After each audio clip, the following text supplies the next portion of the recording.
Hey everybody! So, Nightblades did get quite some nice buffs this patch in Stonethorn, hence why here is the updated Bow Stamina Nightblade build that I did last patch, I think. Alright, let's get right into the character sheet, quickly pop a potion. We are sitting on 10k max magicka, 17k health, 28k stamina about, well 28 and a half. And our stamina recovery is really good with 1500. Our weapon damage is 3k about, but that will go up. And our weapon critical is about 69%, so almost 70%. So all around nice stats. You'll notice that I do have a health glyph on one of the big pieces, because otherwise my health would have been just short of 16k, which I think is a little, well, it's not really enough for 4-man content in my opinion. If you're in a really well set up trials group, you can change that one big glyph and get another 800 stamina, which will then boost you to about 29.5k stamina, and it will lower your health to like around 16k mark though. However, in trials, if you do have a Warden healer or a tank wearing Ebon, that should be perfectly fine. This is just my general setup for also 4-man content, where we do not always have a healer, so I'd rather be a little bit, have a little bit more health. 64 points into stamina here. We're running the Shadow Mundus because our crit is very high and that will boost all of our critical damage. And for food, I'm running the Artaeum Takeaway Broth, which gives me health recovery, and stamina recovery. However, the Artaeum Takeaway Broth is quite expensive, so if you can't really make it yourself, the other option would be the dubious Cameron Throne.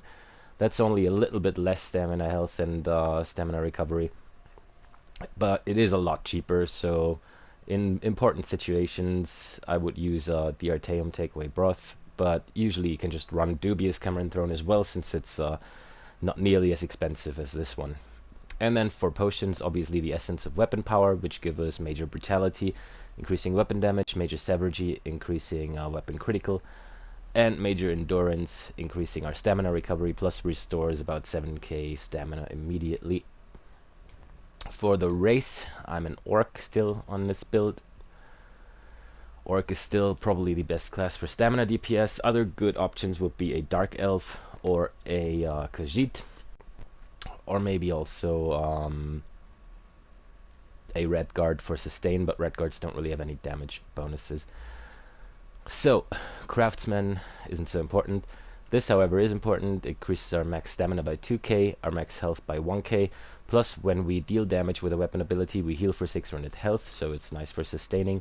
And then the Swift Warrior, which increases our weapon damage, and also reduces the cost of sprint, and gives us a little bit of a movement speed bonus. So Orc all around the best class for stamina DPS still here. However, Dark Elf and Khajiit are nice options as well. Okay, let's get right into the skills. The first thing we've got from the bow skill line is Lethal Arrow. It's the first thing you unlock. Starts out as Snipe, you can morph it to Lethal Arrow, and this basically just fires an arrow at the enemy and deals 11k poison damage, and applies the poison status effect. It also afflicts the enemy with Minor Defile, reducing their healing received. So, it's pretty simple. Just fire an arrow at the enemy. Quite a bit of a charge time. And then you deal damage with that. Okay, the next thing we've got is Silver Shards.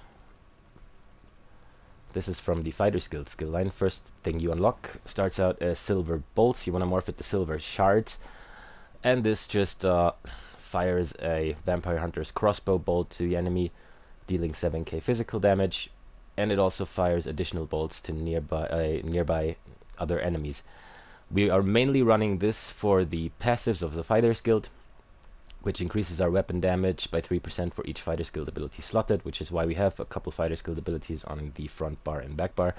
But Silver Shards is also, since most of our skills are single target, Silver Shards comes in quite handy if you have a big pool of ads, for example, and you want to hit all of them and do some AoE damage. As you can see here, Silver Shards will hit all of them.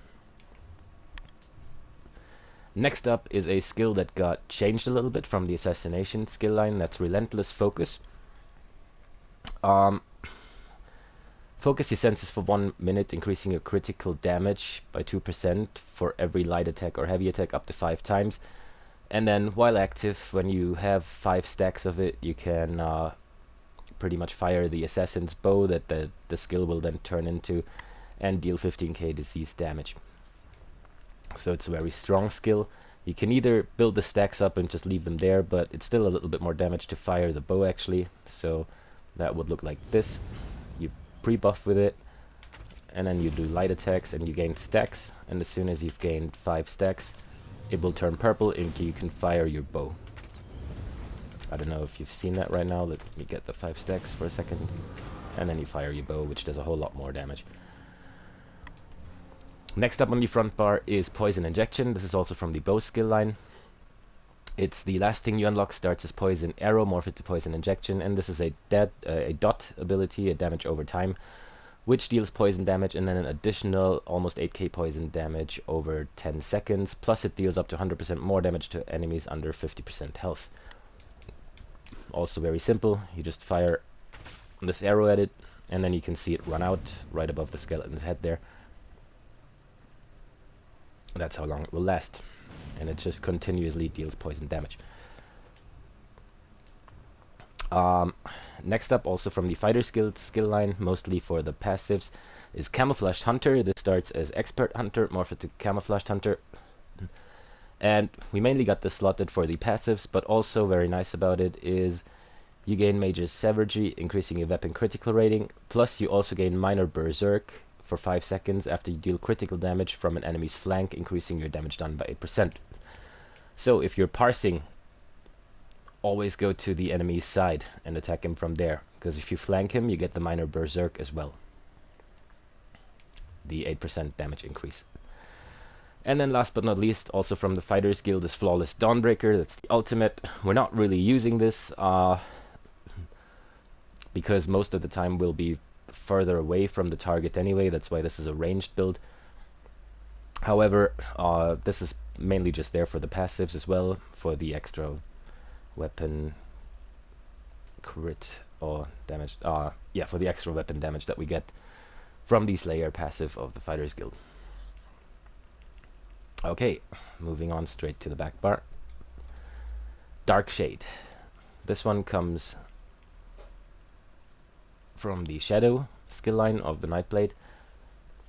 Starts as Summon Shade. You just pretty much summon this Dark Shade next to you, and for 20 seconds it will attack the enemy, dealing magic damage, and occasionally do a whirlwind thingy where it can also hit other enemies around the boss or in AoE situations. The Shade also attacks with Minor Maim, reducing the enemy's damage done by 15% for 4 seconds. So that's also very nice for trials, etc. If you're the only Nightblade in the group. Just looks like this. You summon the Shade, it'll be next to you, and as soon as you attack something, it'll go off and deal damage.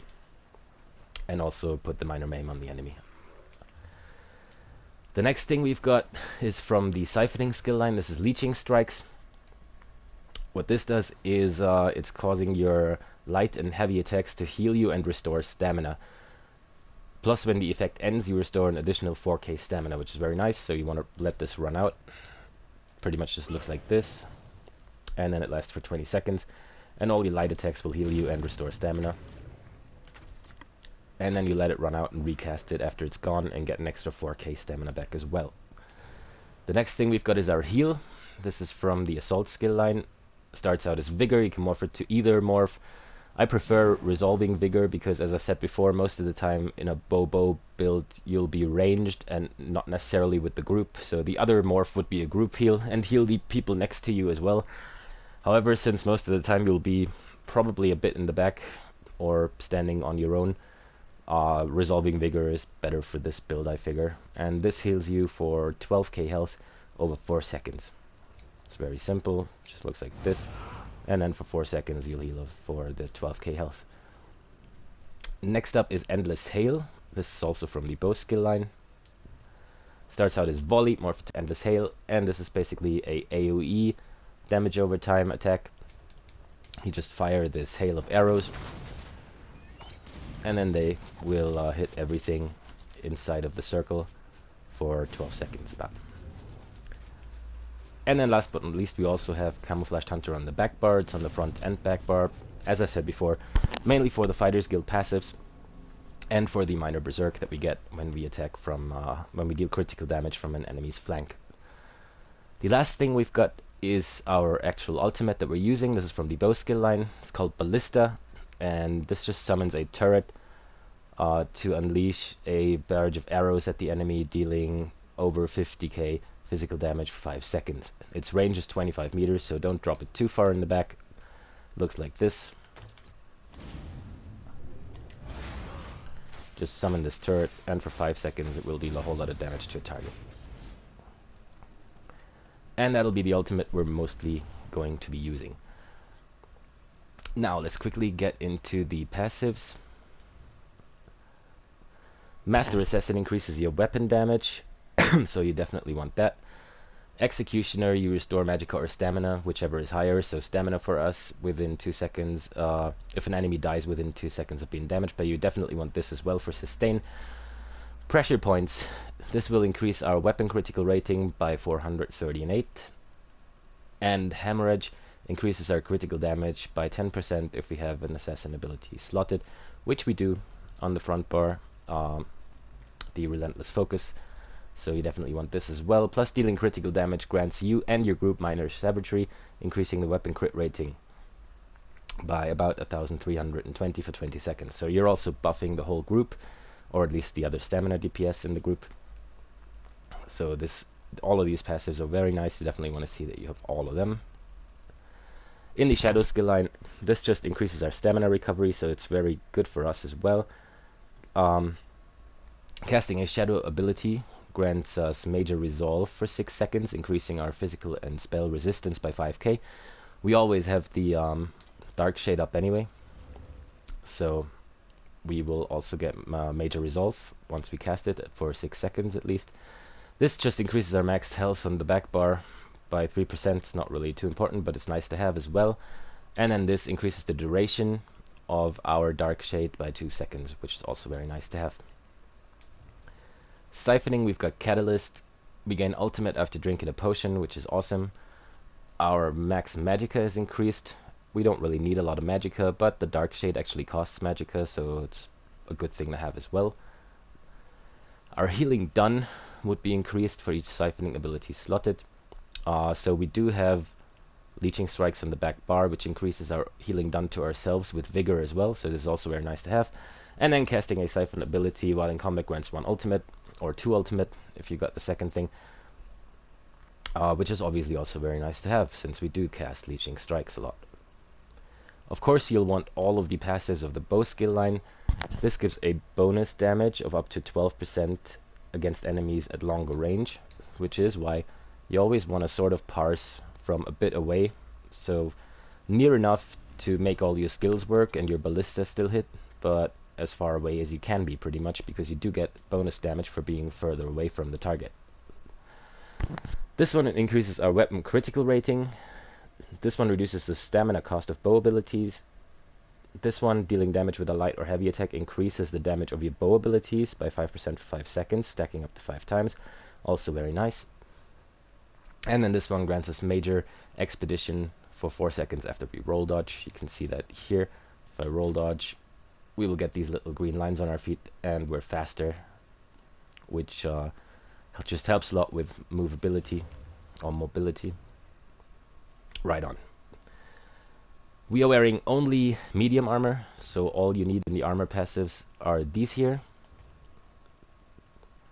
And then obviously you want all of the Fighters Guild passives, and you'll want your Undaunted passives as well.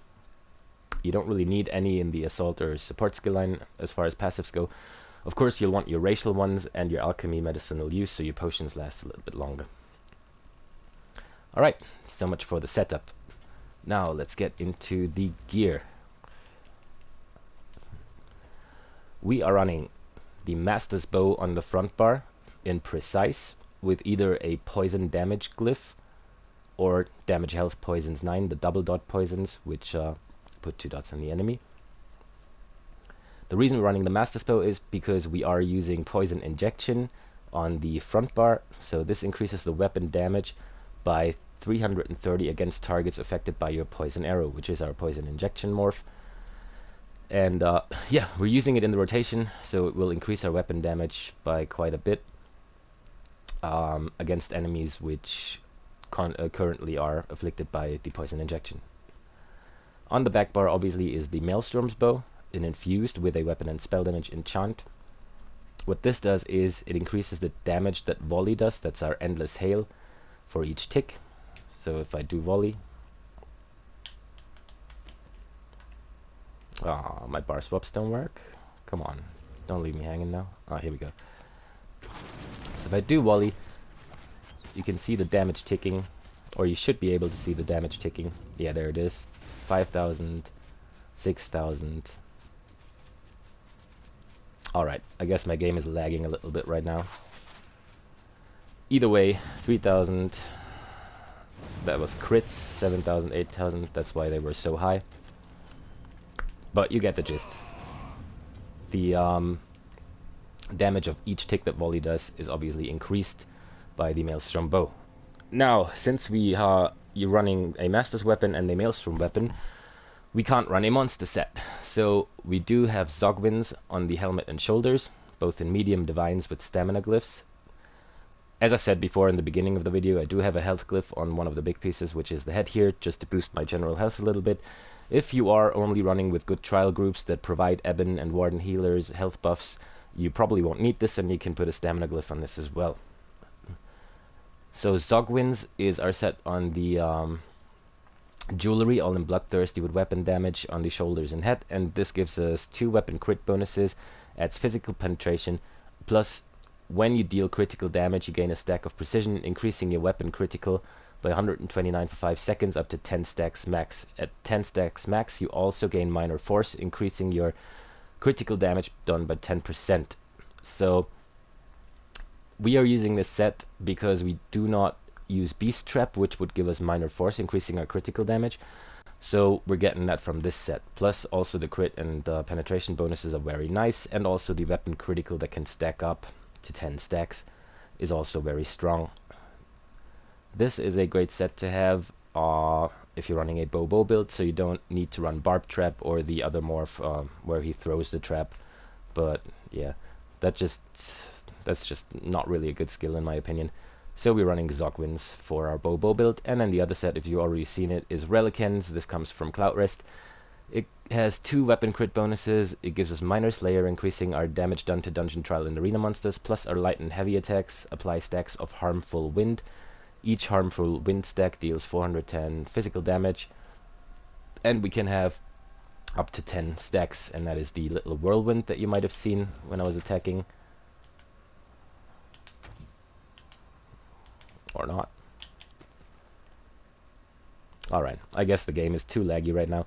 However, if you do light attack, you will see little whirlwinds around the target.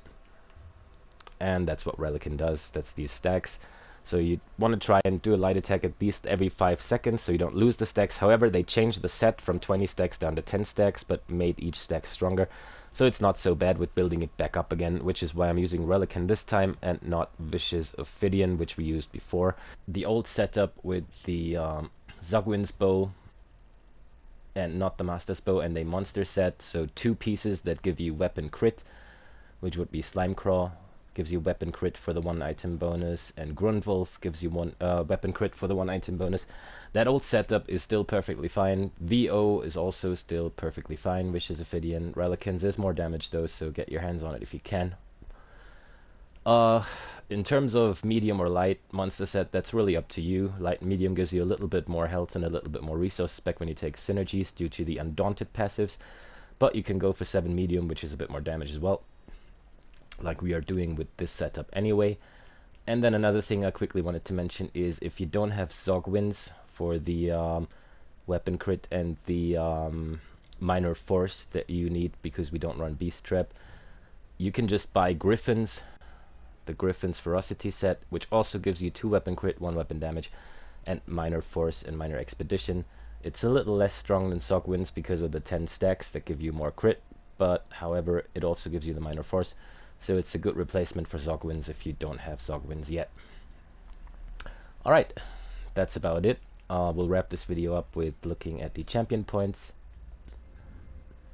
We've got 72 in Ironclad, 16 in Spell Shield, 56 in Hardy and Elemental Defender, 51 in Thick Skinned, and then 19 in Quick Recovery, 44 in Warlord, 75 in Tenacity and Mooncalf for stamina recovery and heavy attacks, and then 56 into Tumbling and 20 into Shadow Ward, so you get the Treasure Hunter passive. Over here we've got 8 in Physical Weapon Expert and 61 in Master at Arms, then 40 in Thaumaturge, 61 in Precise Strikes, and 64 in Mighty, and only 36 into Piercing because we already run Zogwins, which gives us physical penetration. If you don't run Zogwins but Griffin, you want to put more points in here, about so that you get to 4,600-ish physical penetration. And alright, that's it for the video. I hope you enjoy this setup. As I said, the old one's still fine as well, but this one is a little bit stronger with the Master's Bow and Relicans. So I hope you enjoy it, and have a good time.